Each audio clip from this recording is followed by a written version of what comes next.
Assalamualaikum warahmatullahi wabarakatuh.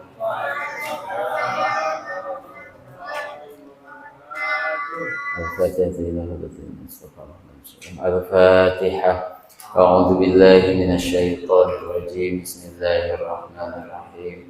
Alhamdulillahi rabbil alamin arrahmanir rahim maliki yaumiddin. Iyyaka na'budu wa iyyaka nasta'in ihdinas siratal mustaqim siratal ladzina an'amta 'alaihim ghairil maghdubi 'alaihim waladdallin. Alhamdulillahi wa kafa wassalatu wassalamu ala sayyidil mustafa wa ala alihi wa ashabihi ahli sidqi wal wafa amma ba'du. Qala Allah Ta'ala fi kitabihil karim. A'udzu billahi minasyaitonir rajim. Bismillahirrahmanirrahim.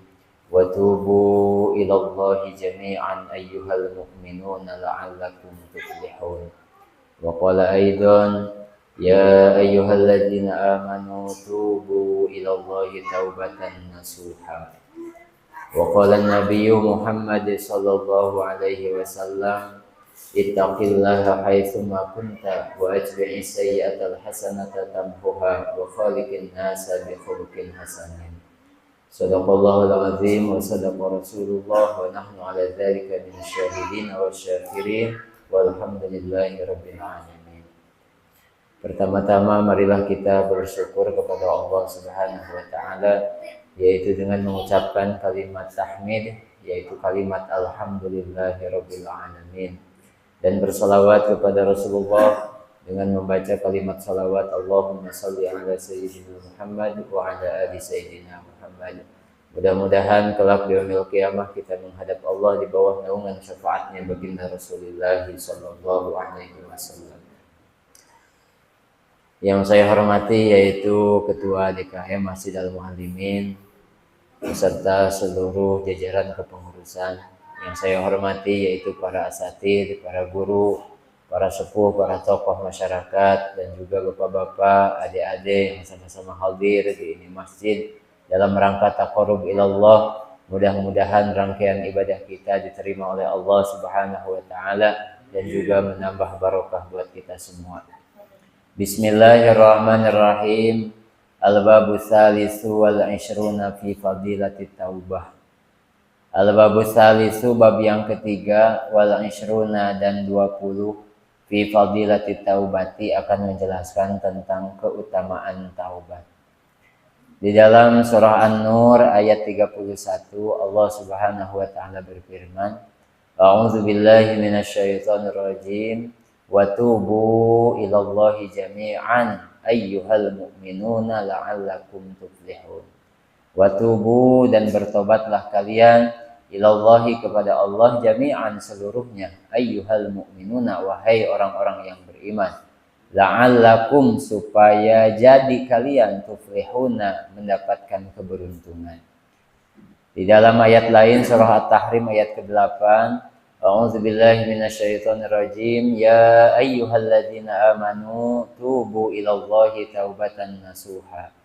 Wahai orang-orang yang beriman, tubu, bertobatlah kalian, ilallahi, kepada Allah, taubatan nasuha, dengan taubat nasuha. Mana kan nasuha? Dua ayat ini yang sebenarnya banyak ayatnya, hanya saya bacakan dua ayat. Ini perintah dari Allah Subhanahu wa taala agar kita orang-orang yang betul-betul beriman kepada Allah Subhanahu wa taala diperintahkan oleh Allah untuk segera kembali kepada Allah. Karena taubat itu secara bahasa artinya adalah kembali. Ketika kita tersesat maka jangan diterusin, lebih baik balik lagi, mencari jalan yang memang sudah hafal.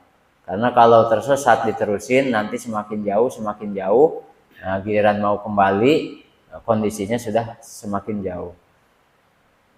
Jadi kita ini diperintahkan oleh Allah Subhanahu wa taala untuk segera kembali. Ketika kita terjerumus kepada yang tidak baik, maka kembalilah menuju pada kebaikan. Ya ayyuhalladzina amanu tubu ilallahi taubatan nasuha. Wahai orang-orang yang beriman, bertobatlah kalian kepada Allah taubatan nasuha, dengan taubat yang sebenar-benarnya taubat. Nah, kemudian para ulama memberikan sebuah komentar yang dimaksud dengan taubatan nasuha, taubat yang betul-betul taubat kepada Allah Subhanahu wa taala, itu ada 3 jalan. Yang mana jalan 3 ini harus terpenuhi. Yang pertama, kasratul istighfar. Kita wajib memperbanyak membaca istighfar. Yang kedua, kasratul hasanat, memperbanyak amalan-amalan baik atau memperbanyak perbuatan-perbuatan baik. Kalau perintah membaca istighfar sudah saya sampaikan beberapa bulan yang lalu di bab fi fadilatil istighfar. Nah, terkait dengan kata para ulama, kita harus memperbanyak melakukan kebaikan setelah melakukan keburukan berdasarkan hadis dari Nabi Muhammad SAW. Ittaqillaha haitsu ma kunta wa atbi'is sayyi'atal hasanata tamhuha wa khaliqin nasa bi khuluqin hasanin. Ittaqillaha, bertakwalah kamu kepada Allah, haitsu ma kunta, di mana saja kamu berada. Wa atbi'is sayyi'atal hasanata, dan ikutilah keburukanmu itu dengan kebaikan. Kenapa? Tamhuha, kebaikan itu akan menghapus keburukan-keburukan yang sudah dilakukan. Jadi pengganti daripada keburukan itu adalah kebaikan. Jadi manakala kita terjerumus pada keburukan, kemudian kita sadar, maka segera ikuti dengan kebaikan-kebaikan. Karena kebaikan itu akan mengobati keburukan yang pernah kita lakukan. Wa khaliqin nasa bi khuluqin hasanin, dan berakhlaklah kepada manusia, bergaullah dengan sesama di lingkungan, khususnya bi khuluqin hasanin, itu harus mengedepankan akhlak yang bagus. Karena hidup itu perlu yang namanya mengedepanin akhlak. Bahkan barometer dari keilmuan seseorang itu adalah akhlak. Makanya ada bahasa berilmulah kamu seperti ilmunya padi. Semakin berisi dan siap dipanen, maka akan semakin menunduk. Dikatakan orang yang berilmu manakala dalam kehidupannya ia mengedepankan akhlak yang baik. Meskipun ilmunya banyak, tapi tidak mengedepankan akhlak, merasa diri paling hebat, melihat orang lain itu rendah, dan lain sebagainya. Dalam kehidupan sehari-hari tidak menggunakan akhlak, meskipun ilmunya banyak, maka dianggap dia tidak memiliki ilmu. Karena barometer daripada ilmu itu adalah akhlakul karimah. Nah, kemudian yang ketiga, syarat taubat atau disebut taubatan nasuha adalah takmilu syuruti taubati, manakala kita menyempurnakan syarat-syarat taubat. Makanya di dalam kitab Riyadhus Shalihin, dalam bab taubah dijelaskan, fainal ulama atau waqalal ulama, berkata para ulama, at-taubatu wajibatun, taubat itu hukumnya wajib, likulli dzanbin, di setiap setelah kita melakukan dosa, atau si pelaku dosa itu memiliki kewajiban untuk bertaubat.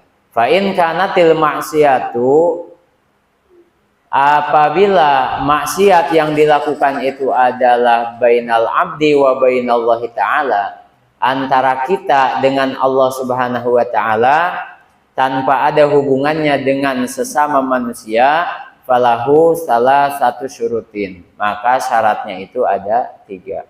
Jadi kalau kita buat maksiat, dosa, tapi hubungannya langsung dengan Allah, tanpa melibatkan saudara-saudara kita, tanpa melibatkan orang lain dalam melakukan dosa tersebut, maka minimal falahu salah satu syurutin, syaratnya itu ada 3. Mana syarat yang 3? Yang pertama, ayyandama, merasa menyesal telah melakukan maksiat tersebut. Ayyandama ilaihi, ayyandama alaihi, merasa menyesal terhadap dosa yang sudah dilakukan. Yang kedua, wa ayyuqli'a, yaitu meninggalkan, ya, menghentikan daripada perbuatan tersebut. Saya mah taubat sama Allah nih, tapi melakukan lagi, berarti itu belum dikategorikan taubatan nasuha. Karena orang yang taubatan nasuha maka dia akan berani untuk meninggalkan, tidak mengulangi atau memutuskan daripada perbuatan maksiat tersebut.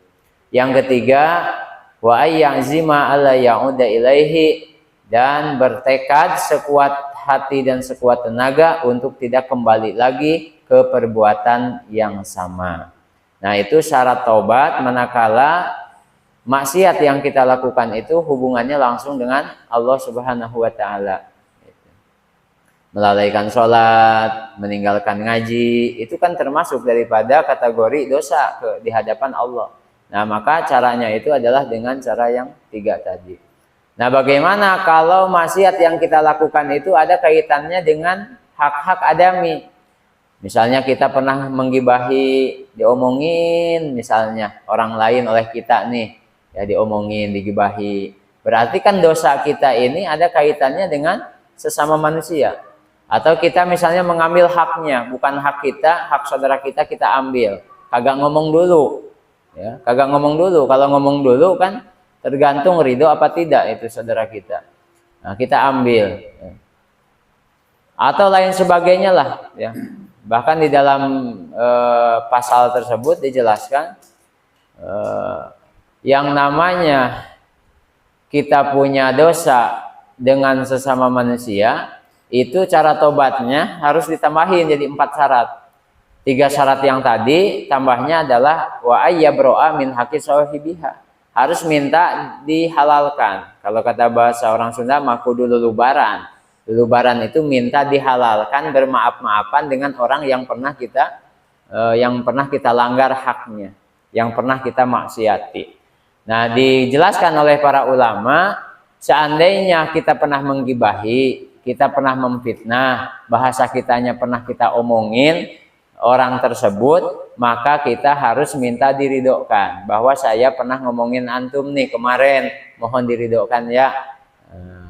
Karena apa? Karena sebelum adanya halal menghalal di antara sesama, maka itu belum bisa diterima tobatnya oleh Allah Subhanahu wa taala. Jadi sulit sekali, Pak. Kalau kita punya pelanggaran sosial itu memang sulit, ya. Sebelum kita menjerit ke hadapan Allah Subhanahu wa taala, maka Allah tidak akan menerima dulu sampai ia benar-benar minta dihalalkan kepada orang yang bersangkutan.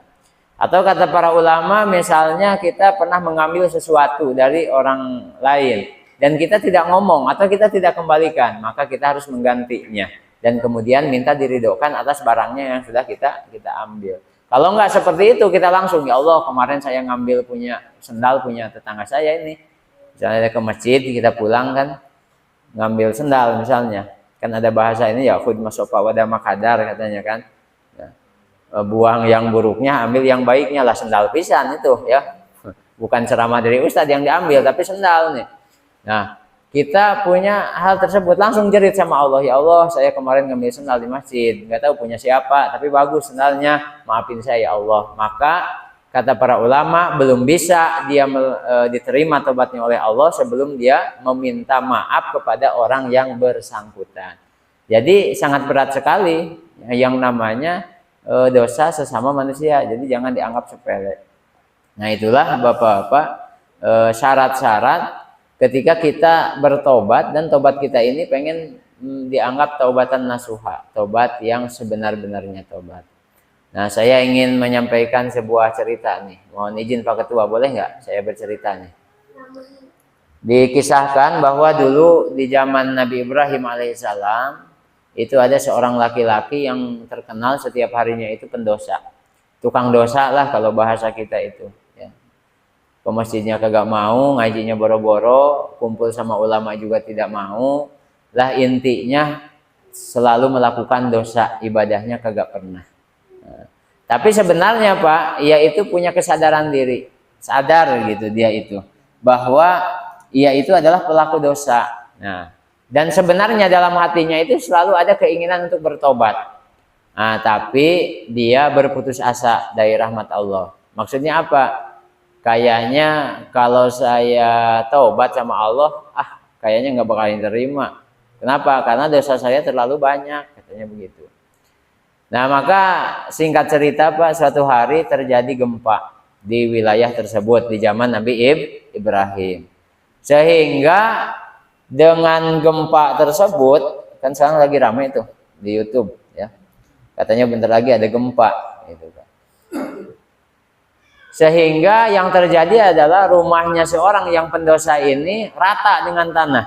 Harta bendanya habis tertimbun dengan reruntuhan. Nah, karena di wilayah tersebut terjadi gempa yang dahsyat, kemudian sudah tidak ada harta benda lah intinya, ya, dan tidak memungkinkan untuk tetap tinggal di situ karena takut ada gempa susulan kalau bahasa sekarang.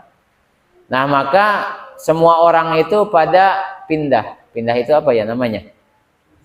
Ngungsi ya. Pada ngungsi semuanya. Termasuk si laki-laki ini. Ia kemudian mengungsi bersama keluarganya. Tapi harus melewati yang namanya lautan. Nah, kalau melewati lautan berarti butuh yang namanya perahu. Nah, maka dia singkat ceritanya membuat perahu bisa dinaikin. Di tengah-tengah perjalanan, di tengah laut, ternyata perahunya itu mungkin ada kebocoran, akhirnya tenggelam. Nah, perahunya tenggelam, istrinya tidak bisa terselamatkan. Akhirnya dia jadi duda, karena istrinya meninggal dunia. Nah, yang selamat siapa? Dirinya, anaknya yang masih kecil, sama panah. Jadi anak panah yang dikalungin di punggung. Itu, hanya itu yang selamat. Nah, akhirnya sampailah ke sebuah daratan. Maka karena perbekalannya tidak ada, istrinya juga tidak ada, sudah meninggal dunia, sehingga pada akhirnya si laki-laki yang pendosa tadi itu berburu. Nah, ketika berburu anaknya ditaruh, diam dulu ya, bapak mau mana tuh, kayaknya ada hewan di sana. Nah, akhirnya dipanah, ternyata pas dipanah itu adalah anaknya, Pak. Yang dipanah itu adalah anaknya. Nah, siapa yang kagak sayang sama anak, Pak? Sebader-badernya bapak pasti sayang sama anak. Bahkan setidak baiknya bapak, anaknya mah pengen jadi anak yang baik. Pasti itu, Pak. Nah, kemudian setelah terjadi hal itu, tadi gempa, kemudian hartanya habis, kemudian istrinya meninggal, anaknya juga meninggal karena terkena anak panah. Ia berpikir, kenapa ini kok terjadi kepada saya? Katanya begitu. Apakah ini peringatan dari Allah Subhanahu wa Ta'ala atau bagaimana? Apa memang udah saatnya saya kembali? Tetapi kayaknya nggak mungkin saya kembali bertaubat karena dosa saya udah terlalu banyak ini. Sebenarnya dia itu apa ya, hati kecilnya itu, Pak, meskipun hati besarnya, hati yang lainnya itu begedul gitu kan kalau bahasa kita, tapi tetap hati kecilnya itu, ya, hati kecilnya itu tidak mungkin, Pak, tidak mungkin menyatakan bahwa yang salah itu benar. Itu tidak mungkin itu. Misalnya kita kedatangan teman berdebat, adu argumen. Sebenarnya argumen kita itu benar, Pak, tapi dia tidak mau menerima. Dalam hati kecilnya nggak mungkin dia membenarkan sesuatu yang salah. Tetapi karena egois, disitulah dia tidak mau menerima argumen yang padahal argumen kita itu adalah benar. Tapi hati kecil nggak bisa dibohongi, Pak. Nah, dalam hati kecil si laki-laki tadi, sebenarnya dia punya keinginan untuk bertaubat, sadar gitu, pengen kembali kepada Allah, pengen ibadah. Tapi kan masa iya, ya, masih pantaskah saya untuk bertobat, sedangkan dosa saya begitu banyak. Ninggalin sholat, wah berapa puluh tahun ninggalin sholat itu. Nah, dia di cerita lain, Pak, dalam cerita lain, pada saat itu ada rombongan raja, di mana rombongan raja ini diperintahkan oleh raja untuk mencari pembunuh buronan. Jadi ada pembunuh, ada seorang pembunuh pada saat itu dan jadi buronan. Nah, rombongan raja ini sedang mencari si pembunuh buronan tersebut. Akhirnya ketemu, Pak, sama si laki-laki yang sedang megang anak panah, yang mana ujung panahnya itu berlumuran dengan darah, yang padahal darah itu adalah darah siapa? Darah daripada anaknya.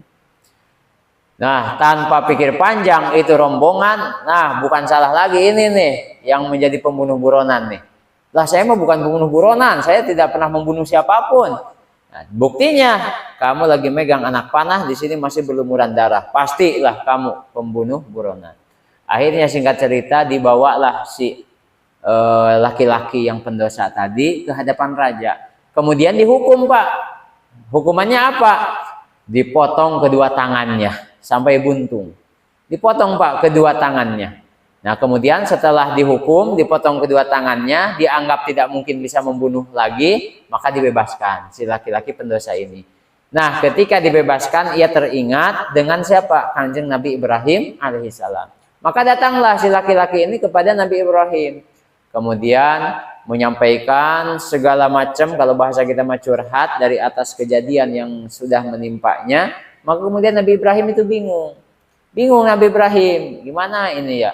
Kira-kira kalau dia tobat, terima apa enggak sama Allah nih? Nah, maka pada saat itu turun wahyu kepada Nabi Ibrahim. Maka isi wahyunya adalah semua cobaan yang terjadi kepada si laki-laki tersebut adalah bentuk kasih sayang Allah Subhanahu wa taala kepadanya. Kalau enggak digituin sama Allah, ini akan terus menerus, Pak, sampai meninggal.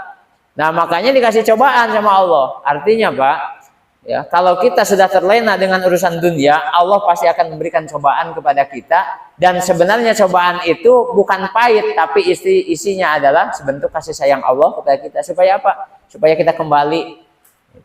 Ibarat ada ustadz, ya, ngajakin berjamaah. Ada ustadz di pengajian selalu, bapak-bapak, ayo ke masjid, Pak. Ayo kita ke masjid. Nah, itu bukan jahat, Pak, tapi sebagai bentuk kasih sayang orang tersebut sesama muslim. Apakah ridho? Kalau misalnya ada saudaranya jatuh, ridho nggak, Pak? Nih, Bapak punya saudara Bapak jatuh, ridho nggak? Nggak ridho, kan? Lah sayang, aduh gimana? Itu juga, Pak, sesama saudara muslim masa ridho, ya, saudaranya itu jatuh kepada yang tidak baik. Maksudnya seperti itu. Nah, maka kalau kita terlena dengan suatu urusan dunia sehingga melupakan ibadah, maka sesungguhnya Allah akan memberikan apa? Cobaan kepada orang tersebut yang sebenarnya itu adalah kasih sayang Allah supaya kita segera kembali. Makanya kata para ulama nih, dikatakan cobaan bagi manusia itu sebenarnya dua. Satu, cobaan yang sifatnya menurut manusia baik. Dua, ada cobaan yang menurut manusia sifatnya itu tidak baik. Nah, biasanya manusia lulus itu dengan suatu cobaan yang menurut dia tidak baik. Kalau yang baik-baik kagak lulus, Pak. Diangsunan rezekinya terus ditambah-tambahin sampai rezekinya itu apa ya? Mudah. Itu kan bisnisnya lancar terus, ya, sesuai dengan target. Di kantornya jabatannya naik terus. Itu sebenarnya cobaan, tapi cobaan yang menurut dia baik. Nah, banyak manusia yang tidak lulus. Semakin lupa bahwa semua itu adalah dari Allah. Semua itu adalah titipan dari Allah. Nah, maka suatu ketika sama Allah kemudian dijatuhkan semuanya. Urusan bisnisnya hancur, karirnya juga hancur, rezekinya rada syarat nih. Nah, barulah di situ manusia banyak yang sadar kepada Allah. Yang biasanya bawa-bawa nota gitu kan. Nah, jadi bawa tasbih gitu kan. Biasanya ke apa namanya itu?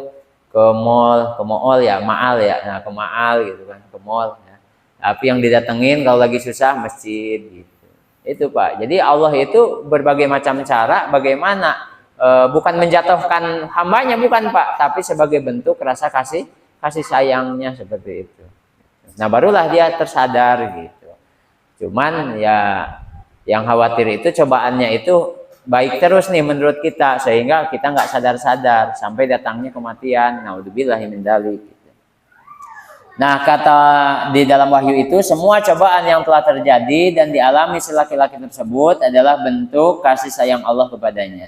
Hartanya diambil karena ia tidak mau bersedekah. Istri dan anaknya diambil karena ia tidak pernah mendidik dengan perkara agama. Maka sampaikanlah kepadanya bahwa bertobatlah sebelum terlambat. Nah, itu isi daripada suhuf yang difirmankan oleh Allah Subhanahu wa taala kepada Nabi Allah Ibrahim alaihissalam. Intinya bahwa segala sesuatu yang kita miliki itu adalah titipan dari Allah. Yang namanya titipan, nah itu suatu saat itu akan diminta kembali sama yang punya, gitu kan. Nah, sebelum itu diminta kembali sama yang punya, berarti titipan itu harus digunakan dengan sebaik-baiknya. Misalnya Pak Ketua DKM mau pulang kampung, nitip motor sama saya, ya. Nitip motor nih, saya mau pulang kampung. Selama saya di kampung pakai aja udah motornya, ya. hitung-hitung nitip lupa, bukan lupa nitip lupa katanya. Ternyata sama saya di sini dipakai kebut-kebutan, diperutulin semuanya, dipakai apa namanya, jemping-jempingan, trek-trekan, mengganggu warga sekitar. Kedengeran nama Padul, kira-kira diminta nggak? Loh Ustaz, itu titipan saya ambil lagi ya. Meskipun kagak ngomong, tapi dalam hatinya itu kan gara-gara lu nih. Lu ngapain gua titipin tapi kagak digunakan dengan sebaik-baiknya. Nah, maka diambil lagi oleh penitipnya gitu. Nah, ini juga sama. Ketika Allah memberikan harta, keluarga kepada kita, maka gunakanlah semuanya itu dalam kebaikan sebelum diambil lagi oleh yang punya. Karena khawatir yang terjadi dengan kita seperti apa yang dialami oleh si laki-laki pendosa tadi. Hartanya habis diratakan karena tidak banyak sedekah, keluarganya diambil semua gara-gara tidak dididik dengan perkara agama. Gua titipin keluarga tapi kagak dididik katanya, kagak sholat, anaknya kagak sholat didiemin, kagak bisa ngaji baca Al-Quran jadi didiemin baik, nggak pernah diajarin, nggak juga dipesantrenin gitu. Nah, khawatirnya apa yang dulu terjadi pada si laki-laki tadi itu terjadi kepada kita. Nah, makanya sebelum itu terjadi, kita manfaatkan segala sesuatu fasilitas dari Allah itu dalam kebaikan, dalam hal yang diridhoi oleh Allah Subhanahu wa taala. Nah, itu Pak ya. Nah, kemudian hadisnya saya bacain 2 atau 3 aja. Wa qala sallallahu alaihi wasallam, "Ma min syai'in ahabba ilallahi ta'ala min syabin ta'ibin." Ma min syai'in, tidak ada sesuatu pun yang lebih dicintai oleh Allah min syabin ta'ibin, ya, daripada pemuda yang bertaubat. Wa ma min syai'in, dan tidak ada sesuatu pun abghadu ilallahi, yang paling dibenci oleh Allah, min syai'in, daripada seorang laki-laki tua mukimin yang terus-menerus ala ma'asihi, dalam maksiatnya. Maksudnya apa? Ada pemuda tapi dia itu beristighfar terus. Ada pemuda rajin tobatnya, maka itu adalah pemuda yang paling dicintai oleh Allah. Ada laki-laki udah tua, ya, wis-wisan, ubanan, ya, janggotnya juga ada, eraku janggot, tapi terus-terusan melakukan maksiat, minumannya kagak bisa berhenti, judi mulu, itu kan, main catur, tumpangan, itu di pinggir jalan, kan banyak di tikungan. Nah, terus aja gitu, udah tua padahal udah kolot tapi kagak mau bertobat. Nah, maka itu adalah orang yang paling dibenci oleh Allah Subhanahu wa taala. Harusnya kalau sudah tua, sadar diri, bentar lagi juga mau meninggal, gitu kan. Tapi kalau si pemuda, harusnya kan pemuda itu kan badannya masih sehat, tenaganya masih kuat, egonya masih tinggi, tapi dia justru malah yang paling sering taubat. Wah, betul-betul dicintai oleh Allah Subhanahu wa taala. Dan orang yang sudah tua tetapi ia terus mendawamkan dalam kesalahan, tidak sadar segera kembali, maka dia adalah yang paling dibenci oleh Allah Subhanahu wa taala. Wa qala sallallahu alaihi wasallam, tubu ilallah, bertobatlah kalian ilallahi, kepada Allah, fa inni, maka sesungguhnya aku, kata Nabi, atubu, aku benar-benar tobat, ilaihi, kepadanya, kulla yaumin, dalam satu hari, mi'ata marrah, yaitu sampai 100 kali. Padahal Rasulullah SAW itu di dalam Al-Quran sudah dijelaskan ya, inna fatahna laka fatham mubina. Terus misalnya, liyaghfira lakallahu ma taqaddama min dzambika wa ma ta'akhkhar. Rasulullah mah dijaga apa sama Allah, yang belum atau yang sudah itu sudah pasti dijamin oleh Allah Subhanahu wa taala dengan ampunan. Makanya Rasulullah itu disebutkan dalam riwayat disebut sebagai al-ma'sum. Artinya apa? Orang yang terpelihara dari segala bentuk kesalahan. Sedangkan kita umatnya itu tidak ada jaminan. Belum ada Pak jaminan. Apakah saya ada jaminan menjadi orang baik? Belum ada. Apakah saya ada jaminan di akhir-akhir meninggal saya husnul khotimah? Nggak ada jaminan Pak. Surga apalagi belum ada jaminan sama sekali.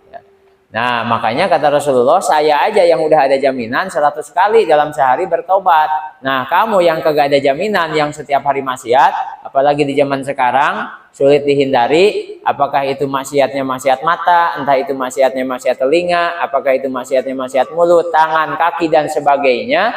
Nah, kita malah sedikit sekali bertobat sama Gusti Allah. Sedikit sekali kita baca istighfar. Baca istighfar ada 3 kali baik, itu ngikutin imam. Astagfirullahaladzim. Itu buru-buru Allahumma lantas jalan. Ya, udah begitu mah. Ya.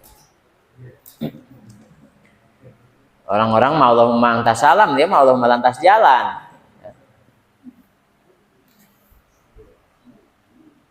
Wa qala sallallahu alaihi wasallam ajilu bi taubati qabla al-mauti wa ajilu bi sholati qabla al-fauti wa qala tubu ila rabbikum qabla an tamutu.